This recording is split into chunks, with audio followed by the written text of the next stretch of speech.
All right, everyone, as we start to get underway for this week's association chat, I'm going to make sure that all of our connections are connected, that we are streaming live to Periscope, that we are doing all the things that we need to do here. So bear with me as I just make sure that everything's going live. All right, got Periscope. Got YouTube, and I think we are set. So with that, welcome to Association Chat, your weekly online discussion for the association community, where we warm ourselves by the virtual fire with the topics of the day, welcoming thought leaders and trailblazers alike to join up in this online home for the community. I'm the host of Association Chat, Kiki L'Italian, and I want to give a shout out to our wonderful sponsor, Fontiva, the AMS for Innovation, and their ongoing support of Association Chat and the community here is phenomenal. If you are on Crowdcast, you can click the little call to action button. It's right there down in the center. It's green. It says visit our sponsor, Fontiva. You can check out their blog for the association community. And if you're listening to this later on iTunes or on Google Play or on Stitcher, you can just visit fontiva.com. There's great people. So for this episode of Association Chat, we're talking about a favorite subject of mine. I'm very excited about this. We're talking about podcasting, and we're talking with Mr. Mike McCallan, who is a podcasting veteran and podcasting marketing expert. Now, I want you guys to know something. Mike here has been very, very involved in the event profs world, the event professionals world, with associations, with podcasting. He's been a friend of mine for a long time. And I remember running into him at Blog World back when it was Blog World, and podcasters were just this fringe extra group that were hanging out on the side. So listen, Mike's been part of that cool crowd from the beginning, and he started producing audio on demand in 2006. He produces and hosts hundreds of podcasts for both on-site and off-site conferences and events. Welcome to the show, Mike. Thank you, Kiki. This is great. Nice to see you again. It's been a long time. It's great to see you too. I know it's been too long. You know, IMEX came and went, and I felt FOMO. I did. I really felt like being there. This is usually when I get to see people like you. I know. And I know. It's crazy. It was crazy. It was crazy to miss, but it was, and it was fun to watch. And I did have the FOMO too, but then again, it was nice. My wife went, so when she came home, she was exhausted. I was like, I don't miss that whole, constant going there. Yeah, I heard Julia Solaris of Event Managers Blog met her and thought she was excellent, a wonderful person. So that's wonderful. And that's what I was looking for in our marriage, to finally have Julius to say. I know. It's good when he can provide validation like that. So, so let's talk about it. So podcasting now, okay. Let's just say that for years, it's podcasting has been around providing value, but it really has begun to pick up steam recently. In the past, I would say in the past like couple of years, it's really gotten hot. Yeah. And while it can still be clunky for people to get connected with it, I think it's getting easier and easier. More and more people are jumping on the podcast train. And if you read my my blog earlier in last week, I wrote about how in podcasting advertising that it's interesting because the people who tune in, like over 80% of them stick with the podcast for the whole time. They don't skip past the ads or anything like that. So what I want to do is I want to start out by talking about podcasting as a whole, and specifically podcasting for associations, because you've watched this whole thing unfold and been involved in it. So podcasting for associations, are more associations starting to get into the idea of producing a podcast now? Why or why not? What are you seeing? I think for sure they're one of the best kind of people that have their own audience already. Podcasting is perfect for that because you can actually talk to your audience. You're not going out and searching for the audience. The clients we have who are association, we kind of work with them to talk to their audience to figure out what their audience wants to hear, which makes them want to listen. That's one of the biggest things about it. I think that is the biggest thing, I think, because associations already have an audience. And if you want to keep your members involved, you want to recruit new members, it's a great way. It's a fantastic way. Plus, as you know, with blogging, I mean, you can transcribe it and make it written for those people. There's just so much you can do with it. So, are you seeing more people look into audio podcasting or video podcasting? I mean, what are you hearing from people about the most right now? My background is I've owned a production company for around 15 years. And the reason that I got into it was because I was seeing there's so much, I heard about podcasts. This is like back in 2005 or something back then. And I was listening to it and I was thinking such a waste that people aren't recording this and then having an easy way for people to hear these sessions, because every time we would be putting on an event for whatever the company was, they sometimes would go, oh, we had to cut out, 300 people from our sales team not to be able to come anymore. And it's like, so they couldn't come to the event, which obviously they miss all the networking stuff, but the main thing was the content. And then they didn't get that content. And I thought, why not? So that's when I started. That's got me rolling into it. So. Right. Yeah. What was your question again? I just started talking. I forgot. No, it's okay. I was asking if you were getting more requests for video or audio when people are. Oh, yeah. Well, see, and then the video, the audio is great because you can do other things while you're listening to it. Right. The video is great. I've had a video production as part of our company for years, and I just think audio, for me, I'm biased more to audio, and I've shifted way into audio, doing audio. So I don't really know. I know, obviously the second biggest search engine is YouTube. So, yeah, it's good to get stuff on there. So if you can, and you do that too, right? You have it on there. I do that too, but the editing between the video and stuff, I used to try to, take the recording that happens after the live chat. And then I would do a little minor editing, upload it to YouTube. And then I just take the MP3 of that edited file and then put it up on Libsyn, and it would push out to, iTunes and Google Play and all that. Right. The problem with that is that, when you're looking at making the best possible experience for people on YouTube or as an audio podcast, they're very different. So it's not as easy to you can do that. But what I'm finding is that if you take the time to really do it well, you get a better result. So like, for example, this is actually perfect because this episode, I have a new intro and outro and like introduction to the sponsorship message and all of that kind of stuff that is going to be used for this next episode that comes out. But before that, it was just like something I kind of pulled together because I realized that I couldn't spend as much time editing and doing all of that stuff. It's so time consuming. That's why people go and they need people, they need your help. They need people's help to like put this stuff together because it can take so much time to do it well, know? And it is systems, like you're saying. You have to have good systems put in place, and then it becomes easier and easier, and you concentrate more on the content than you do on sitting there trying to figure it all out. I use a lot of virtual assistants for editing. I've trained a bunch of different ones to do what I need to do for clients. It's just the tedious stuff that, as you know, it's like, unless you're really, because with podcasting for events, which is the company which I kind of made through my production company, which I do with Chris Curran, who's an audio engineer, and Eric Johnson, who's like a talent coach for podcasts. So the three of us kind of tag team it. That's a system of using it. That's a way of using it. I lost my train of thought. That's okay. That's all right. I know you've got a baby at home. So drink up, man. Drink up. I'm just glad that that you could join me. So is there a preferred format, or does it just matter?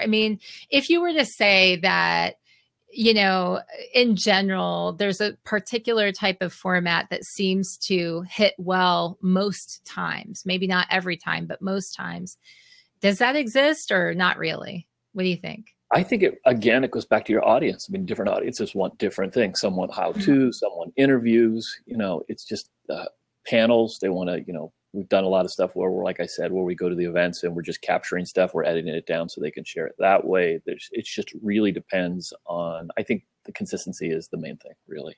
Right.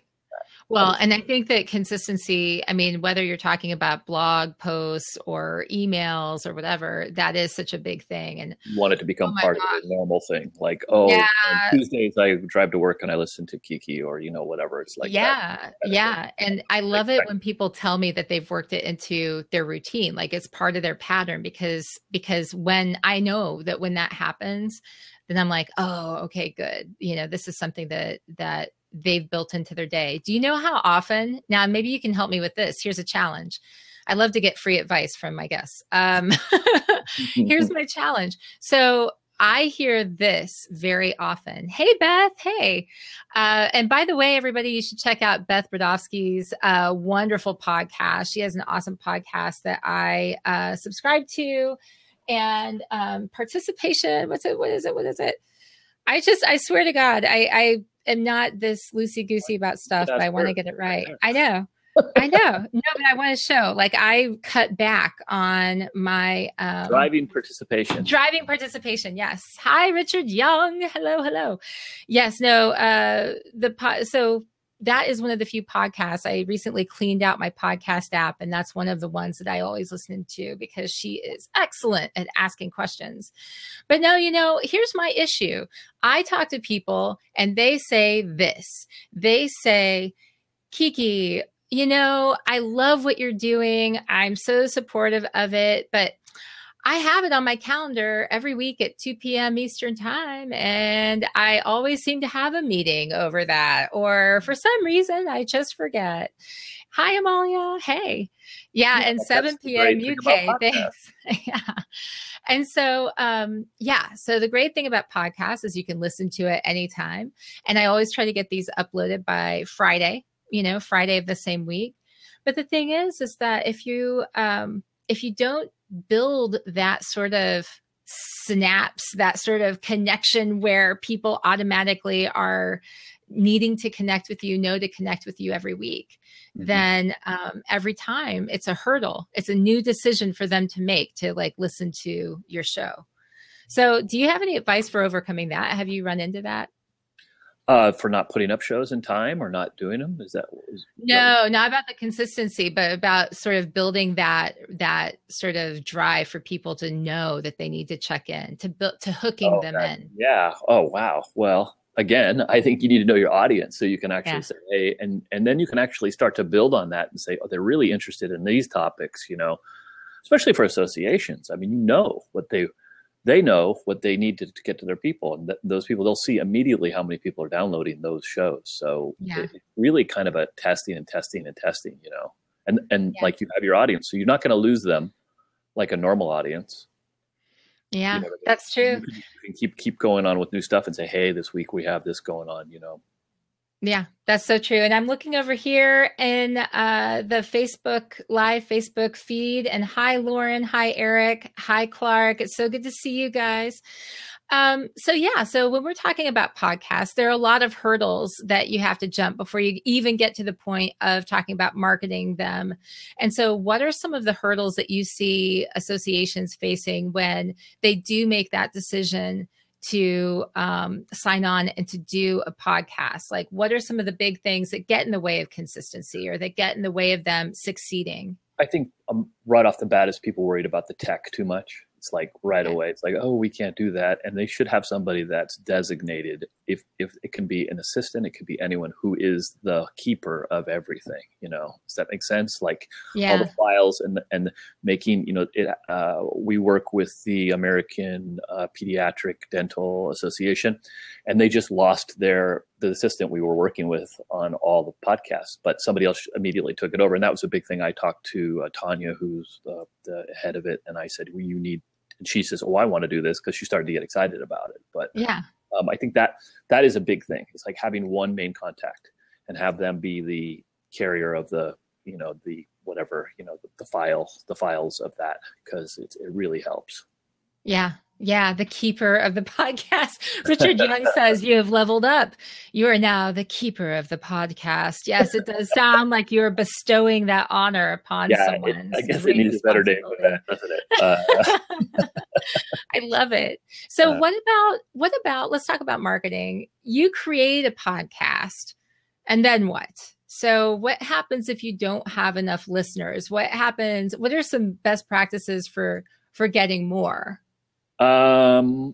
well, there's a great thing to think about with podcasting too, is that huge audiences, it's a real niche audience. You're going after that audience. So if you're standing in a room and you're talking to those same 10 people, let's say only 10 people listen to your podcast. Those 10 people that do it every week, those people are your huge fans. And then you can talk to them more you can have them help you market it.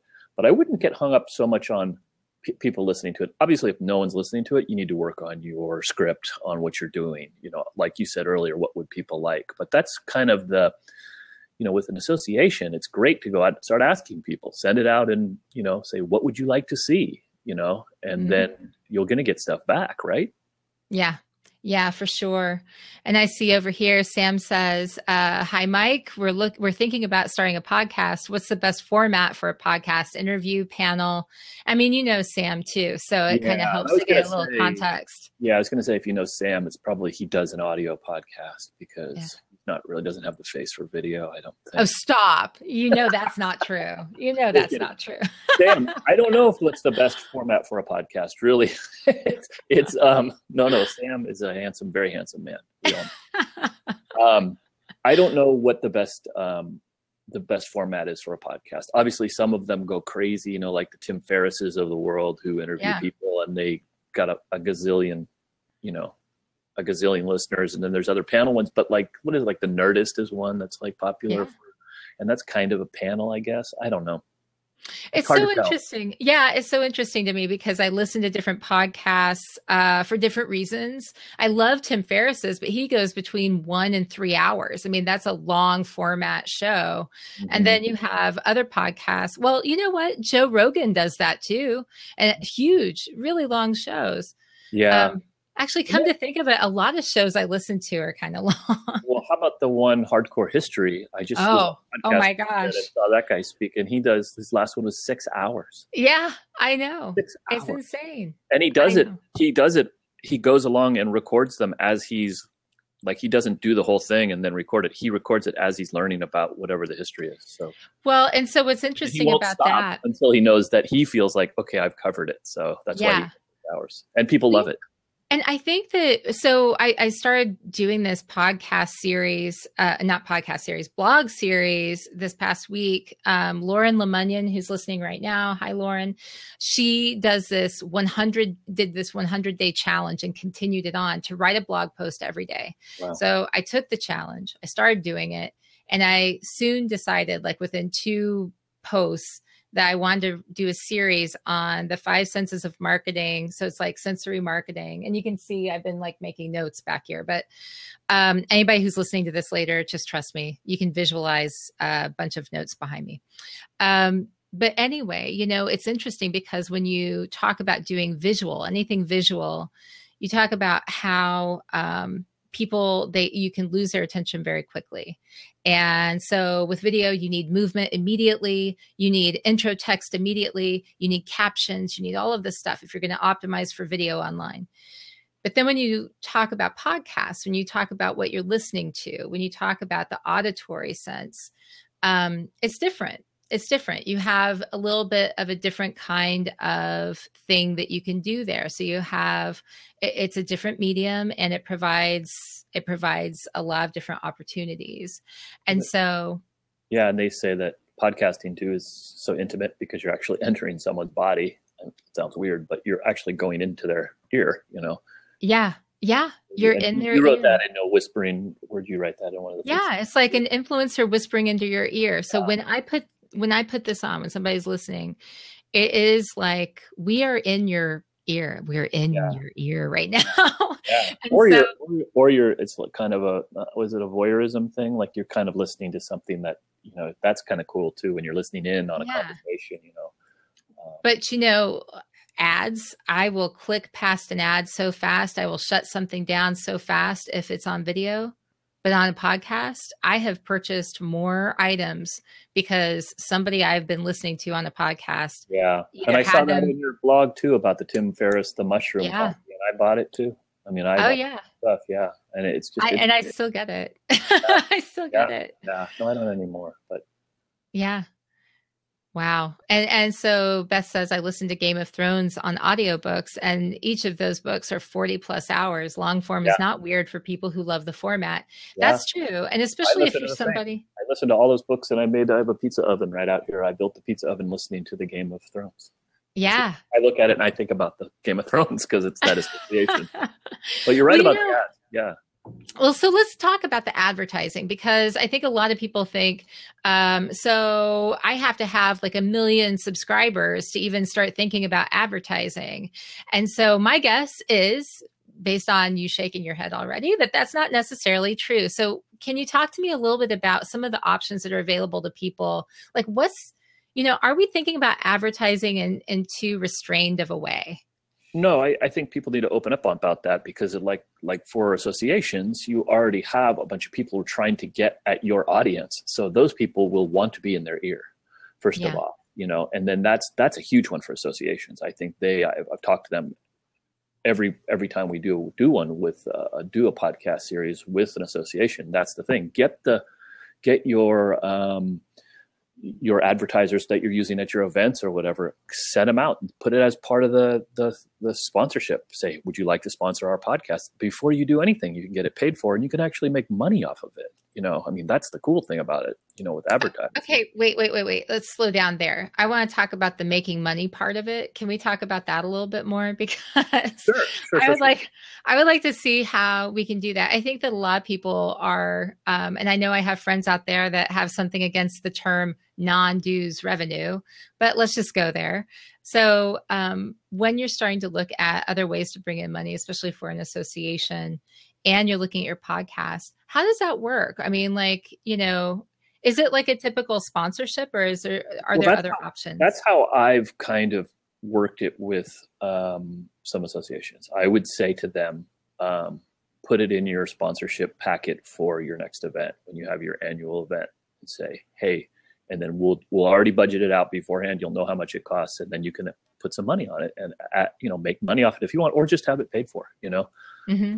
That's a good jump off point, because then they're already sending that out to the sponsors, and if someone's interested in it, then they got them on the hook, kind of to ask, to follow up with later if they want. I mean, that's I think the easiest way to start out. Yeah.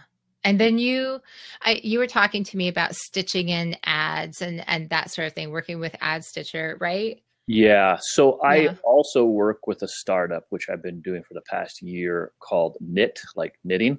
And right. AdKnit. And it's called AdKnit. AdKnit is where what it is basically just robots that can stitch ads in and out of your podcast. So and then you can record them. They can be any ads that you want. So on Knit, we host shows for free. The hosting's free, but then they take a revenue share of whatever they get in there. So right now, but it's just the three of us, and we have CNN, the NBA, Mike Tyson's podcast, all kinds of different stuff that you can go in there, and there's a marketplace, and you can buy ads, and there's no minimum. So it's kind of a cool way of putting ads in and out of podcasts. So if you think of somebody like Tim Ferriss, so he does the Me Undies or the coffee thing. So now that is baked in there for the rest of eternity, basically. So instead of it, Me Undies could buy, I want to buy your whole all your shows for the last year and for the year. And then you can pull them in and out, and he can record them, whatever, but he can take them in and out. So he's constantly making money from his catalog of shows. So do you have to have Tim Ferriss numbers though, in order to do something like that? You don't. You really don't.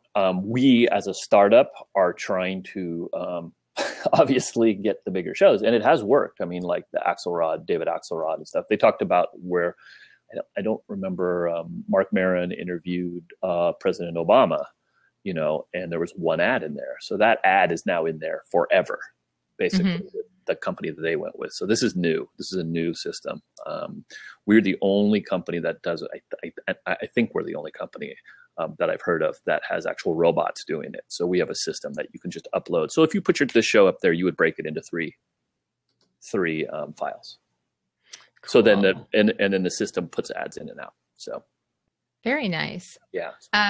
So with the advertising, we had this really great question that came in just a second ago from Beth Brodowski, and I have invited her to jump on. Here she is. Hey, Beth. Hey, how are you? Great. I'm so glad that you're on. Beth, do you mind asking your question directly of Mike? Because I know this is exciting. Hey, hi, Mike. Nice to meet you. Nice to meet you. So as Kiki said before, I'm not an association, but I am a longtime podcaster. And so one of the questions I have is, when your numbers aren't huge, like as I'm sure a lot of associations might not be, how are people sort of quantifying the value of that? Because in the, sort of traditional space, it's, you need 10,000 downloads a week in order to get advertise on you, that kind of a thing. So what are people doing to demonstrate value or to pitch that as value to potential advertisers? Well, you can have coupon code kind of a thing in there to see how many people are really jumping on it. I mean, that's an easy way, or a landing page, having them go and enter, the same old stuff that we've all done in the internet age of getting people to sign up for your email list or whatever, coming on an actual landing page. That's one way. It's a great way to promote events and stuff for conferences. Right. To go on your podcast to say you could go out to them. I mean, it's hard to say. It's getting better and better. Actually, Apple is putting a lot more money now into podcasting. I actually was at the podcast movement, and I had drinks with a bunch of guys from Apple, and they were like, "Yeah, we're starting to go into this more. Like, we're pushing." It's funny that they are the main hub for podcasting, but right. It's in Philadelphia next year, so you can come visit me. Oh, nice. Yeah, I will. It's a really great conference. I recommend that to anybody. I haven't been yet, but it's going to be local, so I have to go. Yeah. I guess part of what my question was, so say, I have a podcast. How does somebody figure out what an advertiser should pay for something, when it's not as simple as, it's X rate, we have this amount of downloads. So here, I mean, I've heard a lot of people get there, we have 10,000 downloads. So this is our sort of, cost per impression rate, which is sort of an old school version of figuring out marketing. So I guess that's what I'm wondering is if you're say I have a podcast and I want to pitch sponsorship to an advertiser. I have no idea how you would even say. Okay. I think what Richard said in here in the thing is exactly the answer. I mean, it's not about, it's just it's the right audience for you. Let me say, oh, wonderful, Richard. 100%. And let me just, for people who are listening later, and hi, Tyler Davidson. Yes, this is, we definitely want to say hi to Tyler from Meetings Today magazine. Hello. Tyler. So Richard says, as VP of sales, I can tell you it's not about the numbers. It's about the right audience. If your audience are the people I want to reach, I'll pay. And that is such an interesting comment because it is that niche audience. If you have a niche audience and you want to, I hate this cliche, but, rise above the noise, and you want to stick out, getting into people's ears, being that intimate voice, whether it is producing content, producing a podcast yourself, or maybe even being mentioned on something like Association Chat, where people get to know, what your brand is all about. Hearing that week after week after week from somebody you trust, even if they know it's a sponsored name, has to be a good thing, right? I mean, where do you get that? Yeah. I had a funny little thing that we had with AdNet. We had a guy call in. He was listening to the Mike Tyson show, and he was mowing his lawn, and he called in. He said he was listening to it, and he was mowing his lawn in Alabaster, Alabama. He's out there, and he said, "I want to be on." I can't do a Southern accent, but he wanted to be on the show, on Mike Tyson's show, so we can actually. He has a trucking company, so we can geographically put ads in shows. So if you were in Alabaster, Alabama, listening to it, that ad would only pop up there when you download it. So it's kind of interesting. Wow. So he got to be on the show. And then we asked him, how much do you want to spend? He says, I got $50 for this, but he actually got on the show. So it's like, it's interesting how it's all kind of evolving. And I actually like to tell that story only for someone like you, Beth, like that you could actually say that story. Like, it's like, it's really about, if that advertiser wants to get at that audience. I mean, other Mike Tyson lovers, I don't know. It's kind of interesting just how it all. Interesting. Well, thanks. Yeah. Thank you, Beth. I'm going to kick you off now. Bye. Thanks for coming on. So that was awesome. And Sam says, is there a different model for B2B versus B2C? Is it different when you're reaching out to businesses versus, reaching out directly? I don't know. That's a good question. I really don't know the answer to that. Yeah. Yeah. Sorry, Sam. I think that, no, so let me walk through this. So like if Beth and I decide that we are going to create a podcast together, and it is the Kiki and Beth show, and we have a limited but a dedicated few who listen to us every week on our podcast, and we come to you and we say, yeah, we want to, we want to open up our podcast to advertisers and that kind of thing. We want to make some money. So Mike, what do we need to do first? Well, I guess first of all, you have to get people to listen to it. So you have to really produce a great show. And then you have to probably go to where those people are that you want to get to listen to your show, like groups on Facebook, groups on LinkedIn, is that what are you making faces at me, or what do you? No, I'm reading comments. I've got like a million one monitors here. No, but I can make faces at you too. This is so much fun. Yeah, but I think that's the way to start marketing, is start getting it out there. It's just like, follow Kiki on everything she does. I mean, you're out there everywhere, it's like, that's what you want to be. You want to start grabbing that audience. You got to get out there and start marketing for them. I think that's kind of the things that I've done in the past. I mean, I have a new podcast meetup, which I've kind of done, but now I'm combining it with the Oakland Library to making it an adult learning thing. And it's been interesting to go to try and to publicize it. And so actually what I'm finding really good, and I'm just measuring on how many people are coming, but getting the people that are popular in that niche to actually send stuff out, to send. They do the marketing for me, if that makes sense, so the speakers, whatever. I mean, that's, so for you and Beth, whatever your podcast is about, you need to go find those people and then find those real big fans and then have them help you, obviously word of mouth is for everything, for business. Yeah. Beth, I'm so excited that you jumped on. That was a lot of fun. Usually people are too afraid to jump on video really fast for me. So that was pretty cool, but she's a pro. So, what else can you expect? You want to bring it back? I could go away. No. You're better to look at than me. She said she has a good hair day today, so that's good. Eric says, how much hair I don't have. Eric says, associations are where we meet people face to face. Podcasts are the place where millennials do the same kind of connections. Doesn't think that live, real face to face events go away, but podcasts and video podcasts are good additions. Then he says, this is about Sam's question about B2C, B2B. B2C is very different compared to B2B in association to members. Consumers usually need to be in much larger groups for outreach to be profitable.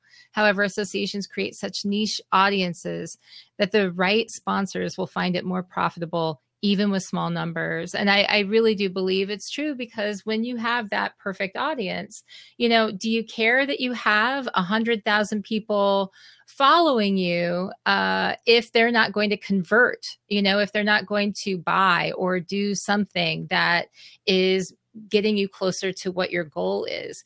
If you actually have 5 really dedicated people who are on all the time, and they're the ones that convert, that actually means a lot more. And I tell you what, a really great example of this, whenever you talk about like influencer marketing or anything like that, that's why you can have like a Kim Kardashian, or you can, have a Dave Grohl or something like that, talk about your film, talk about whatever. And it doesn't necessarily mean that you're selling any more than you would otherwise. You have to have reach, but you also have to have relevance and resonance. And so Yeah, Those that's a really I have a good good piece. example of this too. I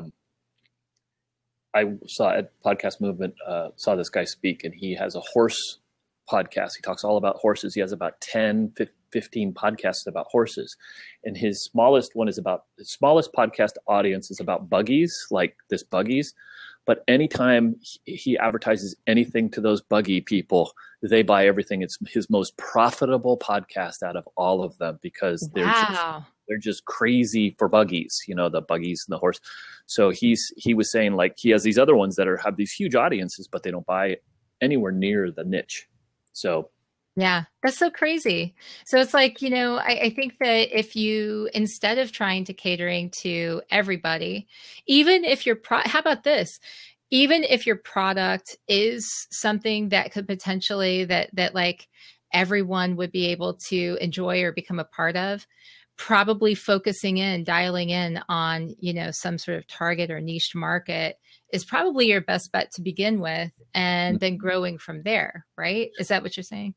Yeah. And I was just thinking, I just popped into my head about Beth too, was that, the Edison research stuff. Mm-hmm. Have you seen that stuff? No. No. Okay. So that's great. That's great. No, that's what I mean. There's a company called, a friend of mine, Tom Webster is whatever he is there. He's the VP of something, but it's called Edison Research. And I'll get you the link to it, but they have all this information about the studies they've done since 2006. I think they've been doing a yearly study on podcasting. So if you want to have stuff to, if you want to sell your podcast, it's a great place to go get information. Ooh. They have all these, slides and stuff in there you can grab, and they just want credit for it. They just want you to put Edison in there. But man, there's just so much information to sell your podcast. Oh, Jed, you're on. Oh my gosh. Oh, I haven't seen you for so long. Yay. Hey, Jed. There he goes. Look, he has the study right there. Yeah, he does. Oh my gosh. That's so awesome. I remember Jed back from the Blab days. So Eric says, I'm thinking about doing a podcast for the event prof space, knowing that I can't cater to the entire space, small as it is, at once. It seems like I need it to be more of a variety show, like a late night talk show, where one group of folks watch on one day, then maybe not the next time. Interesting. I think the meetings podcast, when I started doing that, I just started doing it to meet clients. So I was like, I want to work with Kiki. So, hey, do you want to be on my internet radio show? I didn't understand what a podcast was. And it worked. I met everybody. But then I kind of shifted away from that. Just started trying to meet people into industry, which I think, Eric, it's a great idea. I think you just interview people and you bring somebody like Kiki on. They heard all this cool stuff on the Meetings podcast because Kiki was interviewed, but they think of Mike McCallan. So that's, by association. Yeah. By association. You seem smarter than you are. And that's well, not if you have me on necessarily, but no, but it's true, because now I go to, when I think about going to all these, like we talked about Julius, like Sam that's on here. All the people I interviewed on the podcast. And that was how I, you meet people, and then people are listening and they're like, oh, it's I think for sure, Eric, you should do it. It's really great. It is really great.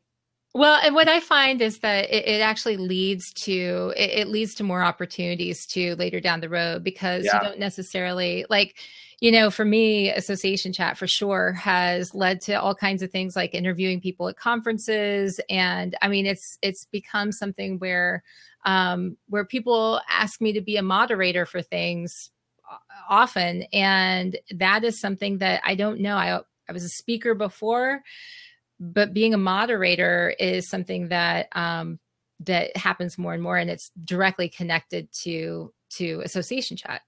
And the one thing that I found that was interesting too, as you say, that was I got to go to events as a media person. Mm-hmm. All of a sudden, I was a media person, and then I got to meet all these media people. So when I needed to have an article written about something, I could go to all of them and go, "Hey, can you write about it?" Hi. Yeah. So we are welcoming on Lauren Lemunyon. Now, listen, let me tell you guys, Lauren is absolutely phenomenal. And it's actually totally her fault that I am now writing a blog post every day for 100 days. Thank you so much for that. Sorry, not sorry. Woo! Okay. So Lauren had a question, and this is why I invite her to jump on and ask it directly. So Lauren, do you want to ask your question? Sure. to the world, to Mike. Absolutely. Why not? Yes. So my question is, what do you see as the most lucrative format for sponsors? So the format of the podcast. So a single focus with a speaker talking about a topic, conversation based, or more storytelling. So what do you see as getting the most bang for your buck as a sponsor? Wow, great question. For knit stuff, it's all interviews mostly. I can't think of anything else that's not interviews in there. I mean, there's some, yeah, because I think the interview one is the best. I mean, but you look at the storytelling podcast. Do you guys listen to a lot of storytelling podcasts? The Moth, love it. The Moth. You listen to 99% Invisible or Snap Judgment? Mm-mm. You know that? Oh, Snap Judgment. Yeah. Yeah. Love it. Yeah. Yeah, 99% Invisible is good, and they're all story stuff. Yeah. Yeah, and then Eric says hardcore history, but I don't know. There's not ads like 6-hour podcast. I'm not sure how he does ads in that. I know that they layer it in, so they have when there's key transition points in the story. That's when they'll tie it in. Yeah. That's a great got you. That's a great question though, because people do love the storytelling ones. And the Moth is that like an NPR one or a mm-hmm. Yeah, and then there's This American Life and things like that. Right. And S-Town. They have a whole, sales teams for that. So it's interesting. Yeah. Another good question I can't answer. The other question is, should we put the 100-day blog challenge into podcast format? Ooh. Why not? Ooh. Why not? Please go into that a little deeper. Okay, tell me exactly what this challenge, what you're thinking in your mind. So the idea behind it would be to take the blogs, use them as a starting point of discussion, and then dive in from there. Okay. Ooh, it's funny that you say that because since I started doing these blog posts a day and then jumped into the series, it's funny how all of it connects because I'm like, oh yeah. So we're talking about podcasts today. And then I wrote this post and it turns out that people listen to podcasts throughout. Unlike other types of content, they stick with it. So you've got the person in your audience's ear. Ooh, I heard myself too. And they're sticking with you through the whole thing. Mm-hmm. I'm thinking along the lines, I listen to the Side Hustle School a lot. So these are 6-minute episodes. And I love them because I just binge on them and do about 5 in a sitting. Yeah. Well, thank you very much. Thank you. Thank you for jumping on. Yes. Yeah. And you know what the cool thing is? You've got to check out Lauren's blog. She's awesome. The cool thing too with podcasting is you can test things constantly, try different things. I mean, I know with the Meetings podcast, I tried for about 4 months. I had just curated content and it went through the roof for people listening to it. So I actually just had a team of people doing it, somebody researching, somebody recording it, somebody editing it. I didn't do it anymore. I was just producing it, and it was a daily show for around 4 months, and the listens went through the roof, but it didn't really, I just stopped doing it because it just I wasn't getting anything from it really. I mean, like we were talking about, it wasn't pushing to anywhere. People weren't going anything with it, but anyway. Oh man. But it's an interesting thing to test. And I thought, well, let's try it. So you did get lots of listens, but I just think it's great to try things. So like the 100-day podcast, why not try it? Maybe it'll be something that'll push people to your. I think that's a good idea. I actually think it's a good idea because what would it hurt? I mean, like with the 100-day blog challenge, I thought, I've always taught, and when I say always, it's been years. I remember when I was in college and I remember writing down goals for like the new year, like my resolutions. And one was that I would write every day. And I have broken that more than I've broken dieting or exercise or anything like that. I've broken that resolution so many times that I just didn't know if it'd ever happen again. And I didn't want to do that. And then she just happened to catch me at a time where I am really hardcore into following through with what I say I'm going to do. So I was like, yes, you know what? Yes, I'm signed on to do it. And I've been doing it, and it's hard. It is hard, but it's paying off too. So Beth says, the coolest thing I've done is ask everyone the same question for 3 years. And now I have insight into trends and I'm turning it into a book. Oh, I love that. A question that I started down that path and then I abandoned it, and I wish I hadn't, is asking everybody, when I say the word weird, what do you think of? And it was fun. It was a fun question to ask, but I actually have a reason for asking it. Like, I do want to tie it into a book later. And so I need to jump on that. I can't wait to read your book. I will be first in line to buy it or order it online. I did so the same Amalia, thing. I did the podcast. I had the same questions, and I was planning on making a book out of it. Did it for 2 years. I never did it, though. yes. Same thing. I just one of those things. Just didn't have time. You know? Yeah. Richard says, Kiki, what is it? What is it, Richard? I don't know. Yeah, no. And Jed says, cool project, Beth. And then Eric says that he thinks of himself when he thinks of weird. Very nice. Amalia, yeah. And she said, now I've said it publicly, so I have to do it. Amalia says she's jumping on a second. Amalia, just let me know when you are ready to, when you're connected and ready to come on with your question, and I will bring you on. Richard said, you asked weird. And as you keep asking, I now think of you. Good. That's good, I guess. I don't know. I mean, I think it's good. So, we'll go with that. So when people think of, advertising, we're talking a lot about if people are advertising on your own podcast, but what if you want to advertise on someone else's? So for instance, I want to branch out. I want people to know about Association Chat. I want people to hire me for Amplified Growth. And I want, Beth's audience specifically to be the ones. So great. Such a workaround of not having to produce a podcast. I know, right? I get to reach her audience. I don't have to do all the work.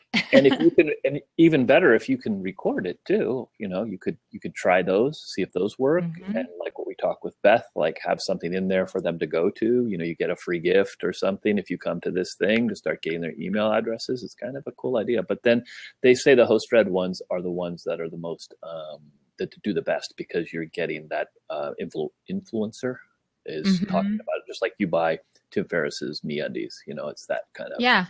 Anyway.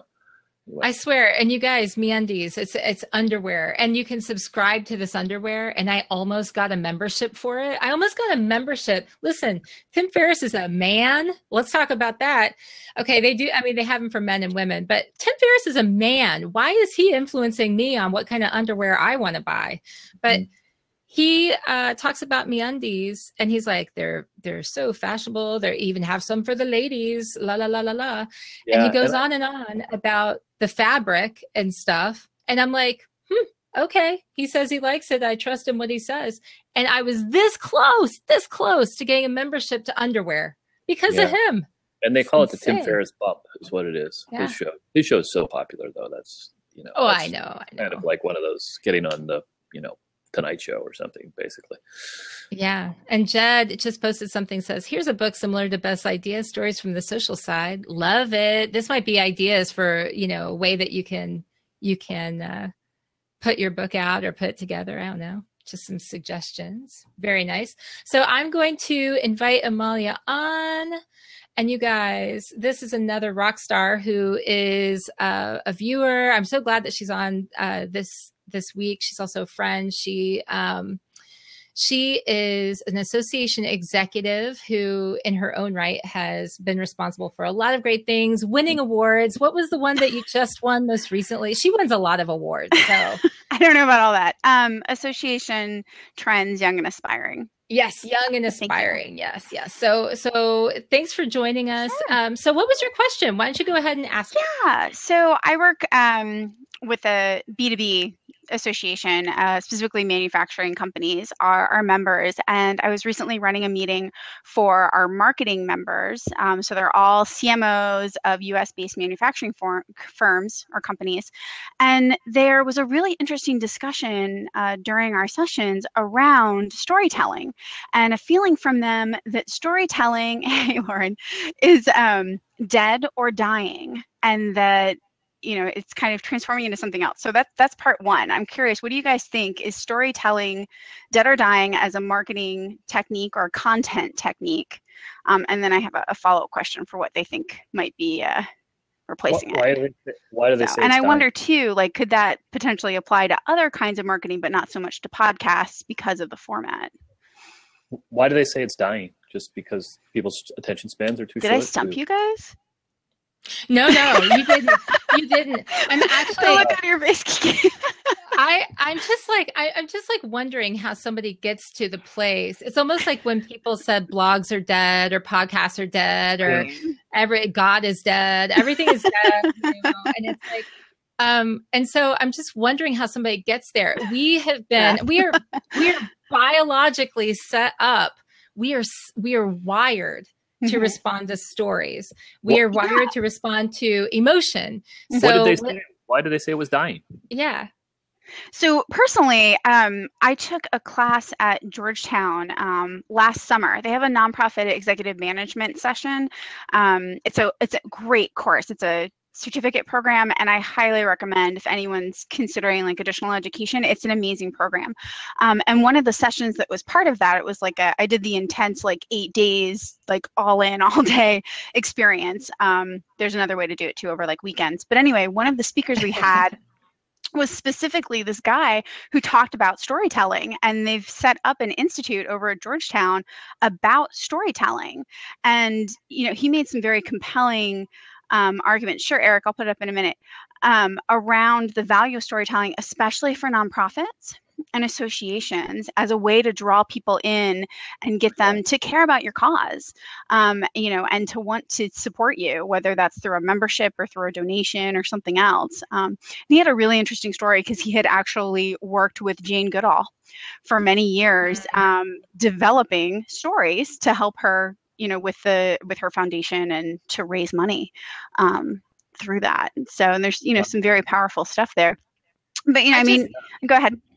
No, I was just going to say, Beth had this great comment, and I completely agree. She said, I think they say anything is dying when it starts becoming a trendy conference session topic. And I'm like, I mean, that's pretty much true. You should double down on it. It's totally true.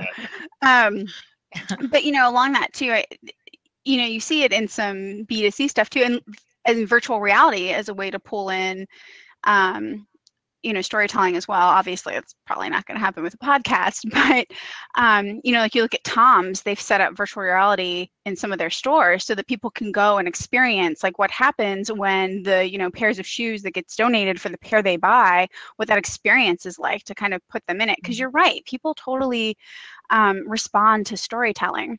So the follow-up is kind of, do we think that influencers are a potential replacement to storytelling? Or, are they just like another new thing? Because we talked a little bit about influencers and podcasters as an example of influencers.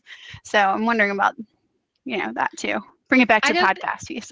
Yeah. I don't think that influencers are, I don't think that they replace storytelling. I think that people always listen to certain people in an industry, thought leaders. That's why I'm interviewing them on here, is because we go to them because they're the experts, or the ones who have the experience. They're telling us stories, that we respond to, and that we then are able to apply. And so I don't think they're a replacement. I think that instead, they are the ones who bring the best stories, hopefully, right?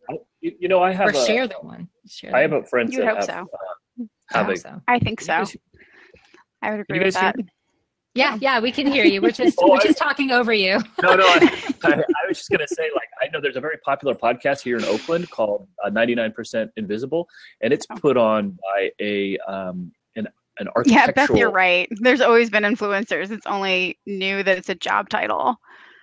Yeah, isn't that interesting? These things that, have turned into jobs. Go ahead, Mike. No, I was just going to say that there's a storytelling along with podcasting. It's interesting because 99% Invisible is a show that's very, very popular. It's by this guy named Roman Mars, and the whole show is put on by an architectural company who just wanted to do a show about design.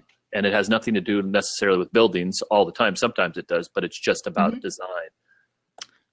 Huh. Okay. Oh, Amalia says she can't hear you. Hey, Yeah, Amalia. sorry if I accidentally talked over you. That's okay. That's okay. No. I don't know. I just noticed my microphone seems to be going out. I don't know why.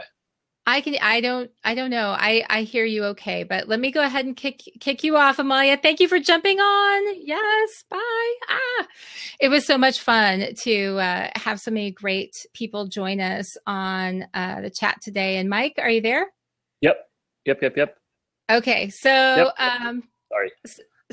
So we're rounding up kind of our talk for today before we sign out. But I wanted to ask you a little bit more about, if people want to get more information, where can they find you? And then also, what are you doing with podcasting lately? Do you have any plans for anything new? I know that you're always testing and trying new things out. So why don't you tell us how we can connect with you? And also, like, if there's any, are there any new podcasts in the wings that you're getting ready to start up? Can you hear me? I can. Oh, great. Okay, because my thing seems to be frozen in my face. Yeah, your video is frozen, but I hear you. I wish I was smiling. So I have podcasting for events.com, which is what we're producing podcasts. I'm going to bring back up the meetings podcast, I think, and just kind of focus it on podcasting for meetings. Yeah. Alone. I have that. And then, of course, I'm doing a lot of work with Knit for the and AdKnit. If you want to, that's a great place you can go and buy ads if you want to go buy ads, there's no minimum to buy ads. You can go in there. And then, of course, I have the Oakland Podcasters, which is, we have all the local, there's a lot of podcasting going on out here in Oakland. It's like one of the hubs. So if you ever get out here, please come and join us. And personally, meetings podcast, I think I'm going to start back up again very soon. So that's it. Excellent. Thank you so much. And you guys, any of these links, I'm going to try to make sure that these end up in the show notes on the podcast. But thank you so much for participating. This is really a lot of fun. And I think I'm very thankful for the people, Beth, Amalia, who were willing to jump on. I'm missing somebody. Who else jumped on? Oh, Lauren, who jumped on and offered their input and their questions as well. So thank you guys for being brave and jumping on today. That's all our time. For all of you, thank you for joining us. Oh, I see you moving, Mike. Thank you for joining us today on Association Chat. As a reminder, you can always catch each week's live episode as an audio podcast on Fridays on iTunes, Google Play, and Stitcher. Next week's live chat is talking about the webinar revolution. And we're going to be bringing on 4 experts who are experts in digital and adult learning to talk about how to take webinars from zero to hero. And this is not just some sort of mushy-gushy, they say they're experts, but they're not. We have 2 association executives who deal very specifically with this. And then we have 2 people who work in the learning domain and the learning industry. And their focus is specifically on adult learning and looking at digital education. So this is going to be really, really cool. You're going to want to check this out. Until next time, everyone, keep asking questions to learn every day. As Joseph Campbell once said, the cave you fear to enter holds the treasure you seek. Ooh. Yes. Have a great week, everyone. Thank you for participating. Bye, guys. Bye. Thank you, Kiki. Bye. Thank you, Mike. Yeah.